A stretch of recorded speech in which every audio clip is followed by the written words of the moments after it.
رب اشرح لي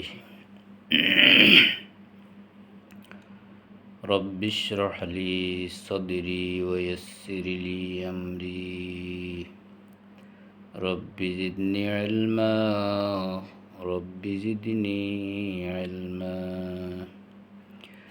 رب أعوذ بك من همزات الشياطين وأعوذ بك رب أن يحضرون رب إني أعوذ بك أن أسألك ما ليس لي به علم وإلا تغفر لي وترحمني أكن من الخاسرين أعوذ بالله أن أكون من الجاهلين بسم الله الرحمن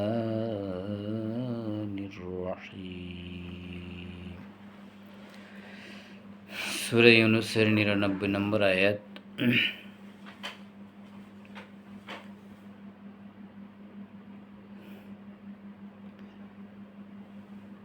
নবীজিকে উদ্দেশ্য করে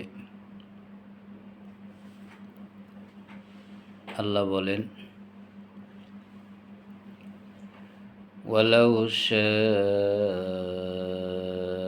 রাব্বুকা লাআমানা মান ফিল আরদি কুল্লুহুম জামিআ ওয়ালাউ শাআ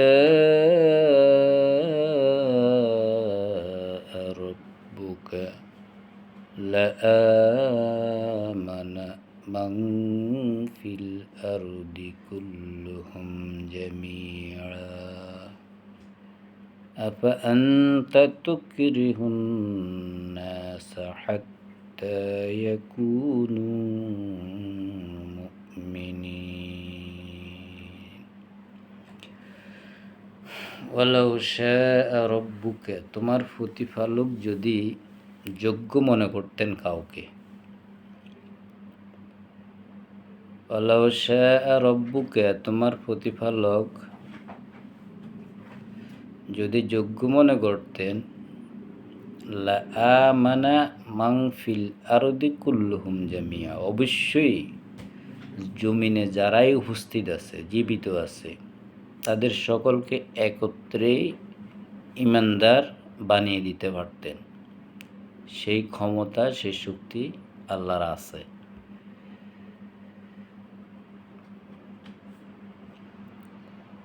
আল্লাহ জোর করে কাউকে ঈমানদার বানাতে চান না, বাধ্য করতে চান না। সেটাই নবীজিকে স্মরণ করিয়ে দিচ্ছেন। ওয়ালাউ শাআ রাব্বুকা লাআমানা মান ফিল আরদি কুল্লুহুম জামিআ, তোমার প্রতিপালক যদি যোগ্য মনে করতেন যে পৃথিবীতে যত মানুষ উপস্থিত আছে, জীবিত আছে, নারী পুরুষ, ভিন্ন লিঙ্গের, যত ধর্মের, যত বর্ণের, সবাইকে আল্লাহ একত্রে চাইলে তিনি ঈমানদার বানাইয়া, বিশ্বাসী বানাইয়া, মুমিন বানাইয়া দিতে পারতেন।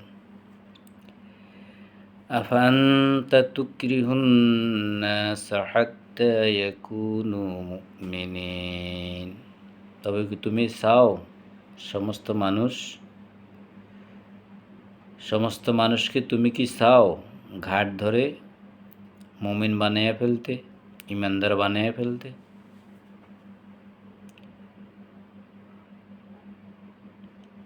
এটা সম্ভব না।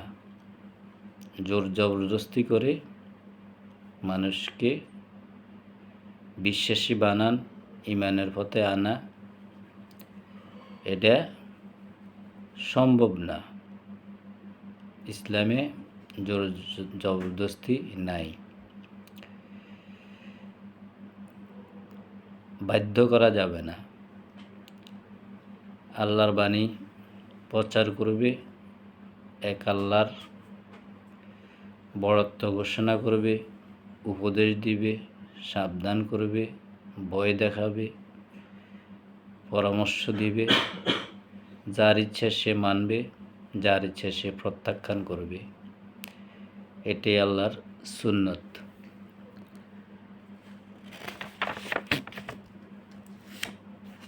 সূরা ইউসুফের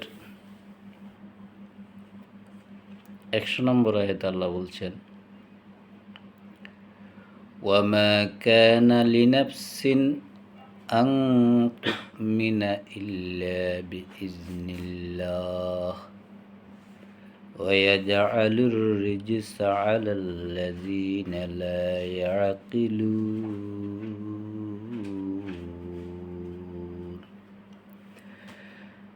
وما كان لنفس أن تؤمن কোনো মানুষ যদি বিশ্বাসী হতে চায়, ঈমান আনতে চায়, আল্লাহর উপর আস্থা আনতে চায়, এটা চাইলেই হবে না, আনতে চাইলেই হবে না। ইল্লা বিইজনিল্লাহ, আল্লাহর সম্মতি লাগবে, আল্লাহর অনুমতি লাগবে। আল্লাহর অনুমতি ছাড়া, আল্লাহর সম্মতি ছাড়া কোনো মানুষ চাইলে কি হতে পারবে না? বিশ্বাসী হতে পারবে না, ঈমানদার হতে পারবে না। ওয়ায়াজআলুর রিজসা আলাল্লাযিনা লা ইয়াকিলুন, আকল দেওয়া সত্ত্বেও, বিবেক দেওয়া সত্ত্বেও, বোধশক্তি দেওয়া সত্ত্বেও যারা আকল খরচ করে না, বিবেক খরচ করে না, আকলকে খাটায় না, বুদ্ধিকে কাজে লাগায় না, আল্লাহ তাদেরকে কি করেন? তাদের উপর আল্লাহ আরও গুমরাহি চাপিয়ে দেন, আরও অজ্ঞতার মধ্যে আল্লাহ তাদেরকে কি করেন? ফেলে দেন। তাহলে যে আমি আল্লাহর প্রতি বিশ্বাস স্থাপন করি, আমি আল্লাহকে বিশ্বাস করি, আমি মুমিন, আমি ঈমানদার, দাবি আমি আপনি করতে পারেন। যে একটা ছেলে একটা মেয়েকে যখন পছন্দ করে, কিন্তু মেয়ে যদি তাকে পছন্দ না করে, যতদিন পর্যন্ত সে ভালোবাসার অফার না পাবে, মেয়ের পক্ষ থেকে অনুমতি না পাইবে, ততদিন পর্যন্ত তার সব চেষ্টা কি বৃথা। একজন প্রধান শিক্ষক যদি একজন ছাত্রকে ভর্তির অনুমতি না দেয় তার প্রতিষ্ঠানে, আর সে যদি দাবি করে যে আমি এই প্রতিষ্ঠানের ছাত্র, দাবি সে করতেই পারে, কিন্তু প্রতিষ্ঠানের ছাত্র হতে হলে, স্কুল কলেজ বিশ্ববিদ্যালয়ে ছাত্র হতে হলে প্রধান শিক্ষকের, মহাপরিচালকের কি লাগবে? অনুমতি লাগবে, পারমিশন লাগবে। তো আল্লাহর পারমিশন ছাড়া কোনো মানুষ চাইলে কি করতে পারবে না? ঈমান আনতে পারবে না, বিশ্বাসী হতে পারবে না। কারণ এটা ওইসব লোকদেরকে বলছে, ওইসব লোকদেরকে উদ্দেশ্য করে বলছে যে আল্লাহ মানুষকে বিবেক দেওয়া সত্ত্বেও, আকল দেওয়া সত্ত্বেও, বোধশক্তি দেওয়ার পরেও এই বিশাল আসমান জমিন এত কিছু আল্লাহ এই পৃথিবীতে সৃষ্টি করে, নদী নালা, সমুদ্র, পাহাড়, পর্বত, চন্দ্র, সূর্য, গ্রহ, নক্ষত্র, বিচিত্র রকমের পশু পাখি, জীবজন্তু, এগুলি সব আল্লাহ সৃষ্টি করছেন। আল্লাহর এই সব চিত্র দেখে, আল্লাহর এই সমস্ত সৃষ্টি দেখে, আল্লাহর এই সমস্ত অদৃশ্য শক্তি দেখে মানুষ তার বিবেক থেকে, মানুষ তার জ্ঞান থেকে আল্লাহকে মেনে নেবে, আল্লাহকে বিশ্বাস করবে, এটাই ছিল আল্লাহর দাবি। আর যারা এই আকল থাকা সত্ত্বেও, এই বিবেক থাকা সত্ত্বেও, বোধশক্তি থাকা সত্ত্বেও যারা বিবেককে সঠিক পথে কাজে লাগায় না, আকল খরচ করে না, আকল খাটায় না, আল্লাহ তাদেরকে কী করেন? তাদের উপরে আরও গুমরাহি চাপিয়ে দেন,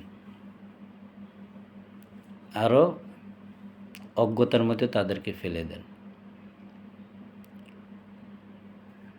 আল্লাহ রব্বুল আলামিন আমাদেরকে সমস্ত অজ্ঞতা, মূর্খতা, জ্ঞানহীনতা থেকে আশ্রয় দান করুক। আউযু বিল্লাহি আন আকুনা মিনাল জাহিলিন। আমরা যেন মুমিন হতে পারি, ইমানদার হতে পারি, মুত্তাকি হতে পারি।